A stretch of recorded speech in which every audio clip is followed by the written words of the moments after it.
ये अपील करती हूँ कि हम सबको समाजवादी पार्टी के लिए लोगों को जागरूक करना होगा, क्योंकि मात्र यही एक विकल्प है। मुझे लगता है मैं एक दलित की बेटी अगर आपके सामने इस मंच पर खड़े हो पा रही हूँ तो सिर्फ और सिर्फ संविधान की देन है, जो यहाँ पर मैं खड़ी होकर आपके सामने कुछ कह पा रही हूँ। मैं उसी संविधान को बचाने की बात करती हूँ कि इस संविधान को आज सरकार ने इतना ज्यादा खतरा है कि हमारे आरक्षण, हम दलितों और ओबीसीओं के आरक्षण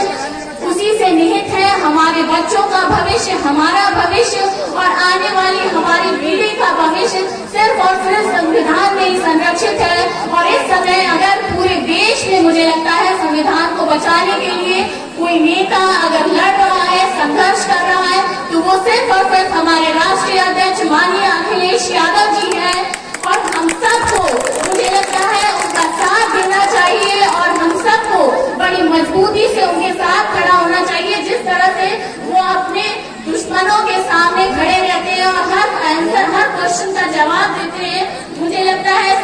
सबको उनका साथ देना चाहिए। और यहाँ पर उपस्थित सभी लोगों से मैं ये निवेदन करना चाहती हूँ कि किस तरह से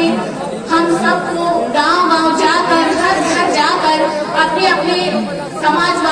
समाजवादी पार्टी के नियमों और उनके बारे में बताना होगा। क्या हमारे समाजवादी परिवार की सोच है, लोगों तक पहुँचाना होगा कि किस तरह से सशक्त समाजवादी ही आज एक विकल्प बन गया है जो पूरे देश में संविधान और लोगों के हितों का, गरीबों और मजदूरों के हितों का संरक्षण कर सकती है।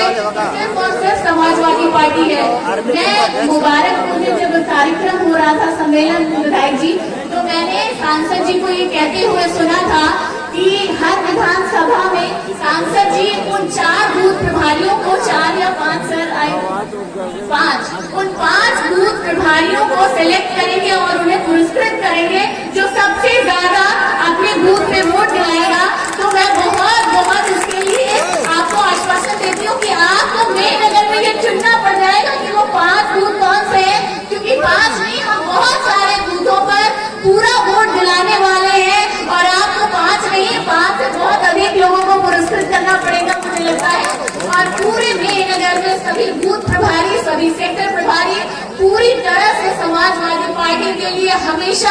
लगे रहते हैं और उनकी सोच में, उनकी रगों में मुझे लगता है पूरे मेन नगर नहीं, पूरे आजमगढ़ के रगों में जिस तरह से समाजवादी धड़कता है, रहता है, उस तरह से हम समाजवादी का परचम जिस तरह से 10 विधानसभा में रह रहा है, पूर्ण रूप से समाजवादी बनाने के लिए हम आने वाले चुनाव में 25 मई को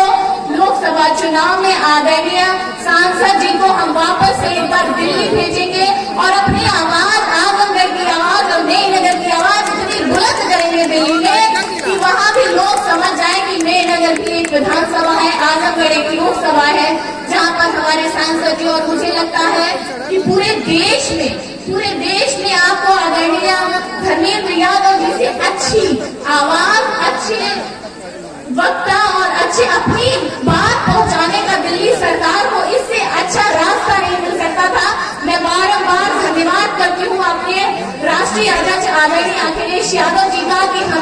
उन्होंने प्रत्याशी के रूप में हमारे नेता आदरणीय धर्मेंद्र यादव जी को दिया। उनको हम वापस से एक बार दिल्ली भेजकर पूरे आजमगढ़ की आवाज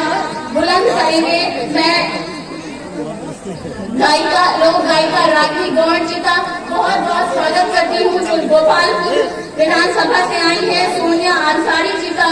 जो कमरिया की ग्राम प्रधान है, मैं उनका भी बहुत स्वागत करती हूँ और यहाँ पर उपस्थित सभी महिलाओं का बहुत स्वागत करती हूँ और आप सबको बहुत धन्यवाद करती हूँ कि आप सब इतनी बड़ी संख्या में आकर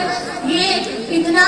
अच्छा कार्यक्रम करने का काम किया है। आप सबका सहयोग और सबकी मेहनत है यहाँ पर और मैं आप सबका विश्वास है और मैं आपके ही विश्वास से सांसद जी को ये विश्वास दिलाना चाहती हूँ। और हमारी